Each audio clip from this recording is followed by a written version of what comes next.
सुनील वाघ, इनका सवाल ऐसा है कि छत्रपति शिवाजी महाराज वैज्ञानिक दृष्टिकोण रखते थे, इसके कोई उदाहरण है क्या? उस जमाने में विज्ञान इतना आज जितना विकसित हुआ है उतना विकसित नहीं हुआ था। ना ही आज जितनी एक्यूरेसी है विज्ञान के क्षेत्र में उतनी एक्यूरेसी उन दिनों में थी। शिवाजी महाराज का जो समय है 16वीं शताब्दी का, 17वीं शताब्दी का, हालांकि ये 17वीं शताब्दी का समय ये वही समय है जब अभी अभी साइंटिफिक मेथड की ओर लोगों का ध्यान खींचा गया था, विज्ञान का विकास हो रहा था। इसलिए वैज्ञानिक दृष्टिकोण ये शब्द का उपयोग करना बड़ा डिफिकल्ट है। लेकिन वो तार्किक सोच रखते थे कि नहीं, रैशनल सोच रखते थे कि नहीं, विवेकवादी सोच रखते कि नहीं, इसके बारे में बहुत अच्छी चर्चा हो सकती है। शिवाजी महाराज बहुत विवेकवादी सोच रखते थे, इसके तो आपको कई प्रमाण मिल जाएंगे। सबसे बड़ा प्रमाण है स्त्रियों के बारे में उनकी भूमिका, जो भारतीय परंपरा के अनुकूल नहीं थी। स्त्रियों को हमेशा भारतीय परंपरा में दुय्यम स्थान दिया गया था। भारतीय परंपरा में स्त्रियों के बलात्कार भी कोई बहुत महत्व के विषय नहीं रहे थे। राक्षस विवाह को मान्यता थी। राक्षस विवाह यानी जो स्त्री पसंद आएगी उस स्त्री के साथ में डायरेक्ट बलात्कार करना और फिर वो विवाह माना जाएगा। ये एक विवाह का प्रकार माना गया है। इसका मतलब भारतीय परंपरा में बलात्कार की छूट थी, उल्टा उसको एक पवित्रता का स्थान मिल गया था। इसका वर्णन मनुस्मृति में मिलता है, बाकी जगह भी मिलता है। ऐसे स्थिति में स्त्रियों पर और एक ये तो हो गई भारतीय जिसको हम प्रथा परंपरा कहेंगे उसमें की परंपरा। दूसरी आम राजे रजवाड़े में परंपरा क्या थी? भारत में तब पूरे भारत में स्त्री की इज्जत को कोई ज्यादा कीमत नहीं थी। स्त्रियों को उठाना, उनको गुलाम बनाना, उनको बेचना, उन पर बलात्कार करना, ये आम बात थी। क्योंकि जो सैनिक होते थे वो दिन रात लड़ाई करते थे, प्रोफेशनल सैनिक होते थे। ये कब बचेंगे कब मरेंगे इसकी जानकारी नहीं है। आज लड़ने के लिए रास्ते में निकले हैं तो रात तक जिंदा बचेंगे इसकी गारंटी नहीं है। तो ऐसे मनस्थिति वाले सैनिक क्या करेंगे? जीतने के बाद में वो जिस एरिया को जीतते थे वहां के स्त्रियों के साथ में बलात्कार करते थे।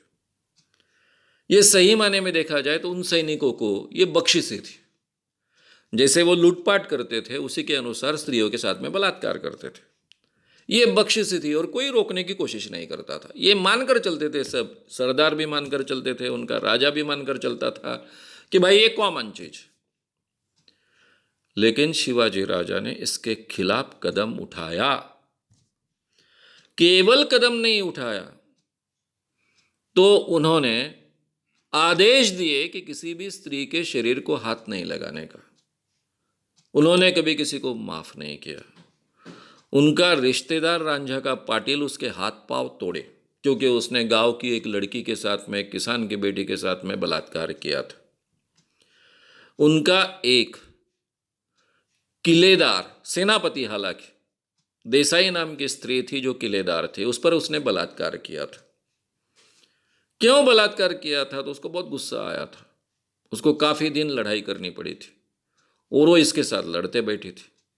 शिवाजी का बहुत विश्वासु सेनापति था, लेकिन उसने उसकी बहुत बड़ी शिक्षा दी, उसके दोनों आंखें निकाल दी।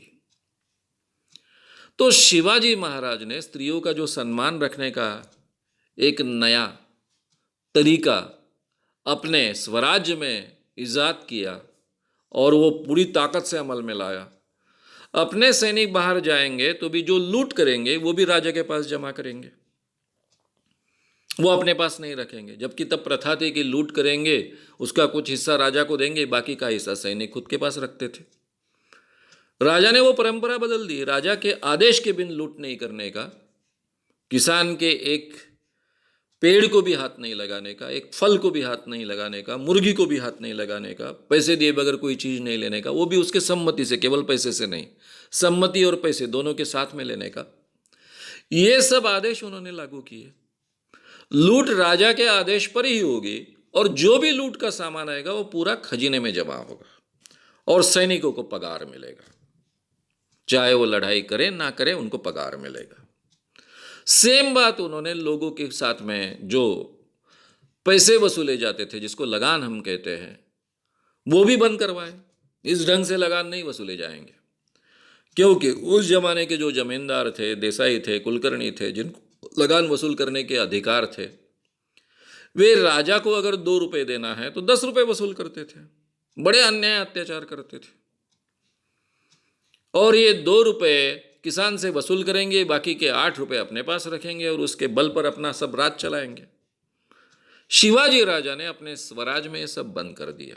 ये कुलकर्णी प्रथा, जमींदारी प्रथा बंद कर दी।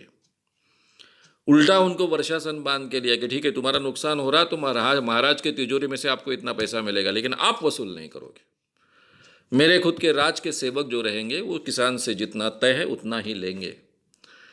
ये सभी निर्णय बहुत ही विवेकवादी निर्णय है, रैशनल निर्णय है। इसलिए शिवाजी महाराज बहुत रैशनल थे, ये कहेंगे। उस जमाने में मुहूर्त निकालकर आक्रमण किए जाते थे, लड़ाइयां शुरू की जाती थी। अमावस्या बहुत अशुभ मानी जाती थी। शिवाजी महाराज रात के अंधेरे में अमावस्या में मुहिम निकालते थे, आक्रमण करते थे। और उनके दिमाग में थोड़ा भी अंधविश्वास होता तो ये हिम्मत नहीं कर पाते। वो उन्होंने सब तंत्र ही बदल दिए। उस जमाने में सामने लड़ाई करना ये पराक्रम का हिस्सा माना जाता था, ललकार कर लड़ाई करना। शिवाजी महाराज जानते थे कि ललकार कर लड़ाई करना इतने बड़े बड़े संस्थानों से, इतने बड़े बड़े राजाओं से संभव नहीं, इतना सैनिक मेरे पास है नहीं। उन्होंने छुपे युद्ध का नया तंत्र विकसित किया। जब राजाराम पैदा हुए तो राजाराम उल्टे पैदा हुए, तो इसका मतलब ऐसा था, ये अपशकुन माना जाता था। राजा के पास ये बात गई, सबका मुंह पड़ा हुआ था, सब लोग बड़े चिंताग्रस्त थे। अरे भाई, राजाराम पैदा हुए, वो तो उल्टे पैदा हुए। शिवाजी महाराज ने तुरंत बात को पलट दिया। ठीक है, वो पूरा पातशाही को, यानी मुस्लिमों के राज को उल्टा कर देगा, ये उसका चिन्ह है। यानी उसको उस जिस अपशकुन माना जाता है उसको पॉजिटिविटी में उन्होंने कन्वर्ट किया। तो शिवाजी राजा बहुत विवेकवादी राजा थे, बहुत रैशनल राजा थे, ये हम कह सकते हैं।